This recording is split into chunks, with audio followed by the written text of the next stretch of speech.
Alright, so I've been postponing repairing this drill for quite a while. Move those compasses out of the way. Primarily because I just hadn't had the time. But I was able to track down, so this thing was missing any Jacobs truck or any truck period. And I was able to get this for about $40, $45 here in Korea. And this is a made in Korea 3/4 inch Jacobs truck on a number 2 Morse taper, which is what this guy receives. This is a, don't fall off. This is a Sioux made in Sioux City, Iowa. I'm probably mispronouncing that because it's a Native American name and I'm not Native American. But this thing puts out 215 RPM at a 10 amp draw, so something like a 1200 watt drill, which is frightening at worst. So the problem we have is only one of the brushes is making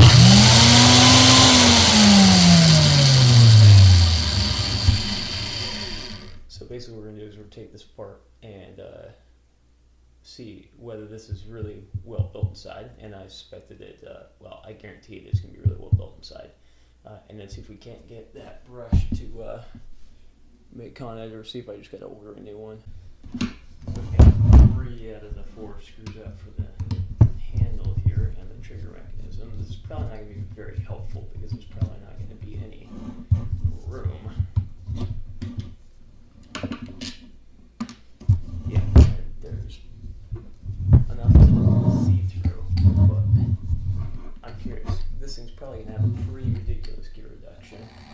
Oh yeah. That would be fun to get that. 4 screws here on the back side that are going to mount all the way up to the front casing here. Take that and split them apart. Let it get the last. Whoop. Not knock that over. Oh yeah, and the housings are already split apart.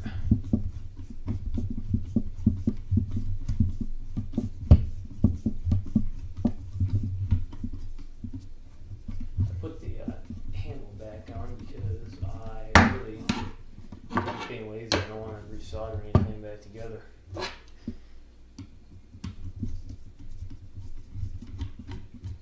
That should be free. There we go. My major fear is that I'm going to get this thing apart and everything's going to fly into a million pieces and I'll never get it back together again. That doesn't work. Let's see.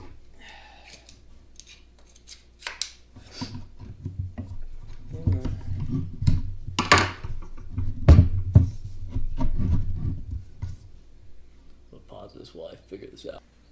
Alright, so after some fighting, we got the 2 cases split. Some nice grease they left in there.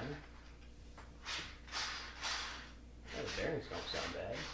They sound like they don't have any lube, but they don't sound bad.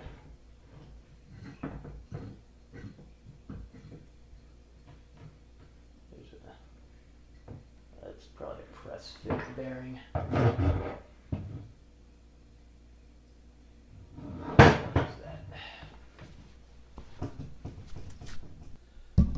Okay, so looking at the motor assembly here, we have a Nichi, which I'm also probably mispronouncing. It's like 32 millimeter OD bearing, made in Japan, and nothing crap comes out of that country. Don't judge. I've only had 2 cups of coffee today. That looks like a 10 millimeter shaft. Let's see if we can. This bearing's a press fit, so we're gonna get this shield in case I don't want to see if the whole motor assembly will slide out. Okay, so we got the rotor out. She just popped right out once this bearing freed up. Same Nichi bearing, also made in Japan. I'm gonna zero that out. Let's see here. I'm gonna guess also probably 32. I got a 30 50mm bearing and back. Is the shaft the same? See how much of that? I give it. Well, that shaft on the back is going to be 13.3 mil, but that's not what this. That's going to be a face for that bearing to red up against. So I'm not going to peg that, but I think it's the same 10mm shaft. Inside we got the windings. You can see which brush is our problem and which brush is not. So I'm going to see if I can get that bearing, or that brush to free up. Okay, so you can see that we've got the bearing. I keep calling bearing. We got the brush to free up, and you can see where we were having focus. There you go. You can see all the corrosion that built up, and that's what was keeping that brush in place. And so we just unthreaded the little cap on top, little plastic cap, and we were able to move it up and down and freed it up. Alright, got it all put back together, at least on that side. This bearing obviously isn't supported by anything, but let's just real quick see if she. Okay, so we definitely solved that problem. Alright, here's where the true idiot in me is going to shine through, because I had fixed what was broke, and I could put it all back together and it would work fine.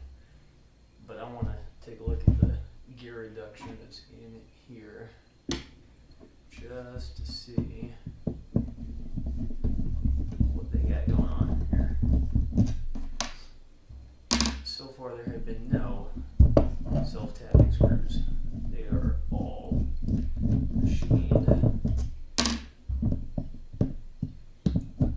Here's hoping there's not some preload in here that's going to make all the gears go flying a million miles away.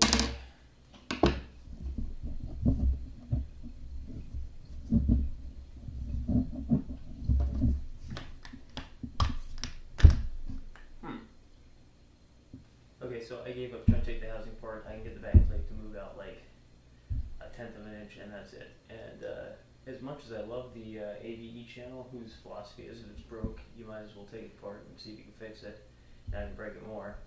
This thing was broke, but it isn't anymore. And I don't feel like taking a perfectly good working tool and making it a non-working tool.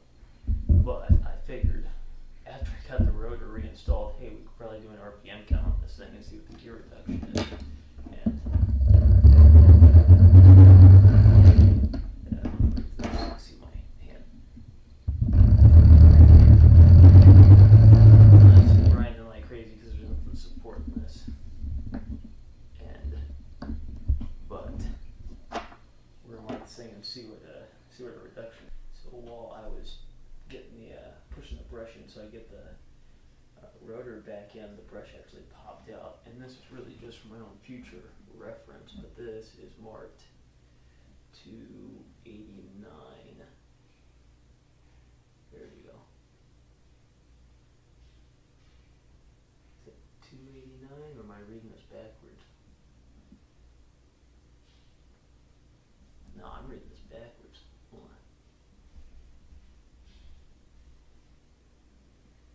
I stand corrected.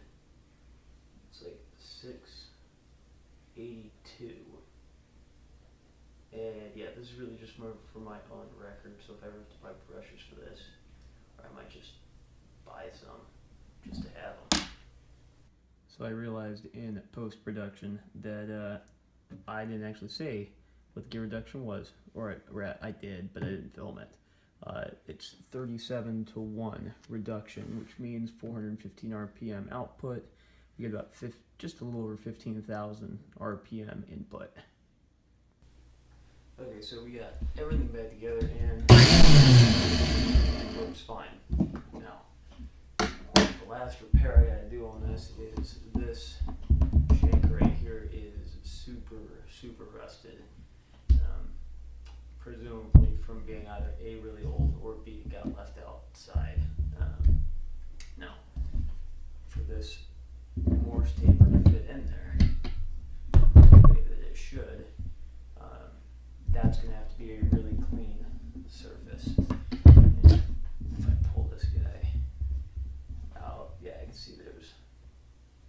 some rust showing up right in here. So I'm gonna have to clean this floor out. Probably with vinegar is probably what I'm gonna end up doing. But if I needed it to work right now, it certainly would. And yeah, that's a pretty ridiculous size truck capacity in comparison to my screwdriver.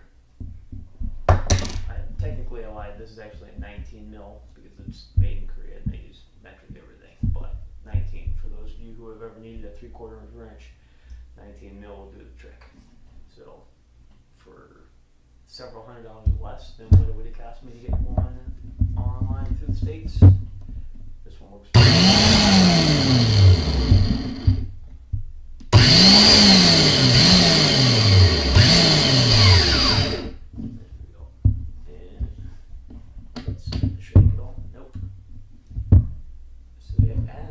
Looks like it closes up completely, so you could technically use like a 1 mil drill bit on this all the way out to 19.